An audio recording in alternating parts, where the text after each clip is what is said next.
All right, we're going to go into our third topic, the mindset of the right fit. I'll kick this one off. This is a big topic that we cover quite a bit, especially having an introductory call with someone that's looking into potentially owning a franchise. And that's the trap, the mindset shift from employee to employer. That's a major shift. And I work with a lot of individuals that have never owned the business before. And one of the questions I get is, how quickly can I replace my $100,000 salary? And so that's really not the question to be asking. You definitely need to be aware on the money side, but really keep in mind what you're doing, right? We're building an asset. We're building a vehicle that is going to grow. But ultimately, what is the goal of this business? Is it to create a legacy for the family? Is it to sell in 5 or 6 years and retire and live off the proceeds of the sales? When you're making that shift from employee to employer, I always say you're signing the front of the check, employee, you're signing the back of the check.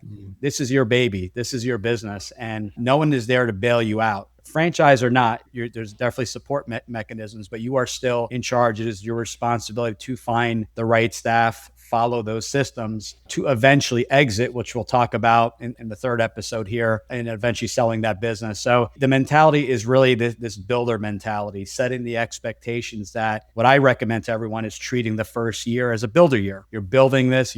Maybe you were on Wall Street like myself, and my first business was in building services. What did I know about building services? Absolutely nothing aside from working in buildings my entire career. So it's that builder year. It's learning new systems, new industries, trying to reinvest where you can. That's what I recommend to people. And obviously that is addressed accordingly because we want to make sure that you do have that financial buffer in order to get you past that first year. But as an employer, you are responsible for your other staff, whether they be W-2 or 1099. But keep in mind, what you're looking to do here. You're looking to, is it financial freedom, which I talk about on the show? Is it time freedom? Is it both? Eventually, you want to buy your time back. You want this business to be not necessarily on autopilot, but those systems in place for it to grow while you're not in the business 24/7. We talk a lot about those expectations because going back to David's point, an Instagram famous, it's not you pay the franchisee or you buy the business and now you just walk away and the business just prints money. It's just not the reality. I haven't found that business yet, but I'll be on Instagram later today. Who wants to follow up with that one? You won't let us know until after you've cashed in. Then you'll let us know. I'll jump in then. 2 things that come to mind immediately on this, which is in making that transition, as I did from the corporate world, I think all of us did, into business ownership, is decision-making and accepting mistakes. I think it's one of the things that leads to decision overwhelm or paralysis or whatever you call it that we all experience. But I think early on, what happens obviously when we're in the corporate world, even if we're in a pretty senior position, we're not making the ultimate decisions, as you put it very well. We're not signing the back of the check, right? So yeah, we take home some of the issues, some of the problems for our department or whatever we're responsible for, but not all of it. We get to clock out. Now, when you become a boss, it's all your responsibility. You have to make all of the hard decisions. And I believe that one of the traits that you have to have, or mindset shift you have to make, Giuseppe, is you have to be a person that wants to be the decision maker. You have to embrace decision making. That doesn't mean you're not going to hit a wall sometimes and experience fatigue, but you have to want that because guess what? That's what comes with the territory.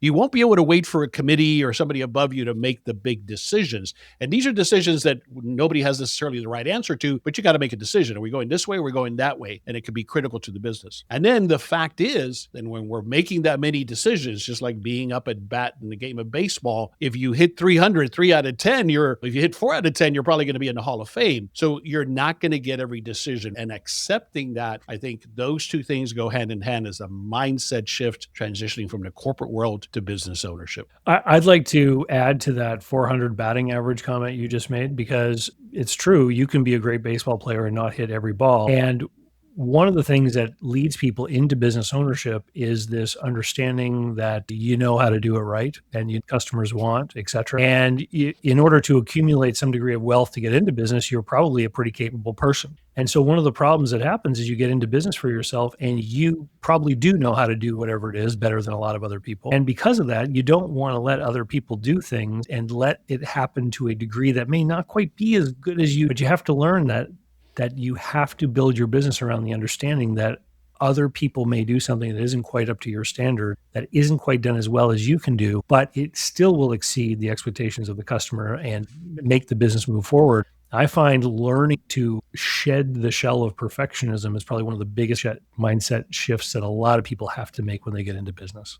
I think entrepreneurship in itself is a self-development journey. And if you're not, improving yourself, you're going to find yourself stuck. Going back to the question though, making money, I think even existing business owners struggle with this. Revenue doesn't equal profit. Profit doesn't equal cash. And the government's going to tax you on profit regardless of whether you have cash. And you've got a pretty hefty tax bill that's going to come due. So while the numbers on the spreadsheet say, hey, I'm going to make 100,000 this year, the government's going to take probably more than that. And you may not have the $70,000 because it's sitting in accounts receivable that somebody owes you money, or it's sitting in inventory because you had to buy stuff that had to go out for that big order that was going to make you all the money. So cash loves to hide inside of businesses, and most business owners have no idea where the cash is hiding. So on paper, it said you're going to have cash. In reality, maybe not. Well said. Any other thoughts on kind of a mindset shift when getting into business ownership? The only other thing I'll say is that becoming a business owner also is about what sacrifices are you willing to make? And usually they have to do with time that you're going to take away from something that you're giving it to now that you're going to have to dedicate to the business. And I think along with the fallacy of I'm going to make the same I was making before day one or month one, I think we all see that in financial performance, that ridiculous acceleration to break even. But the sacrifices, this is going to be the hardest job you've ever had, at least initially in the startup phase. At least I haven't found a type of small business that doesn't require that initially. And what sacrifices are you willing to make? And sometimes it's personal sacrifices with people that you want to spend time with, and now you may have to dedicate to the business. That's why I always ask people, if they're in a relationship, what is your spouse or partner? Are they bought in? Because it really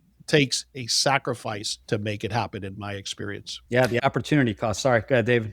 Well, no, I was just going to add to what Henry was saying. I had a conversation with a banker not too long ago, and he said the number one reason he turns down business loans is because the people are too strapped with personal spending debts, RVs, boats, motorcycles, cottages, and he looks at them and he's like, you want me to lend you money for this business, and you've got all of this cash flow strain on the personal side. If you were serious about this, you'd be getting rid of some of those toys. And not just tell the banker, just do it. It's, yeah, I will do it. Show me and we'll get this loan approved. To Henry's point, opportunity costs everything. If you can spend the extra time. I started my business, my son was just born the same year. So I knew that I had those first couple of years while he was a baby to get the hours and the systems in place. But there's always an opportunity cost. And one thing I coach people on too is when you're launching and finding that right business is that learn the business. I wanted to touch everything. I did bookkeeping, I did sales, I did marketing. I wanted to appreciate it. It gives you just a better, I'm not saying you have to do this forever, but you get a better appreciation. You learn about the things you enjoy doing. You learn about the breaks when you're buying an existing business. You learn about the breaks. Where can I fix things? Where am I losing cash or profitability? You start to dive in, you start to learn, and you fix things. Once the foundation, those systems are fixed, now you're taking that step back and really working on the business. I spent a lot of time reviewing KPIs one time a week with our sales manager to make sure the numbers were all aligning up, that our spend on the marketing was getting the appropriate ROI. If you're in the business and not taking that step back, you're going to get in trouble. If you're that roofer up there nailing the shingles on the roof, what's the opportunity cost? All the Chamber of Commerce meetings, all the customers that you could have visited, and the networking and the sales. So you definitely want to explore it up front and touch all aspects of the business, but eventually take that step back and work on the business, because there is going to be that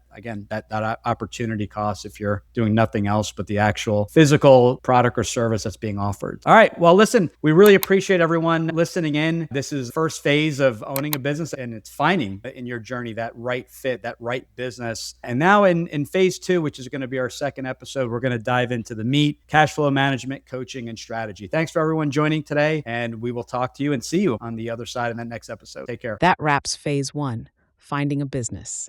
But the journey is just beginning. In phase 2, the panel dives into cash flow management, coaching, and strategy, how to actually run the business once you own it. Subscribe now so you don't miss the next episode in this 3-part summit.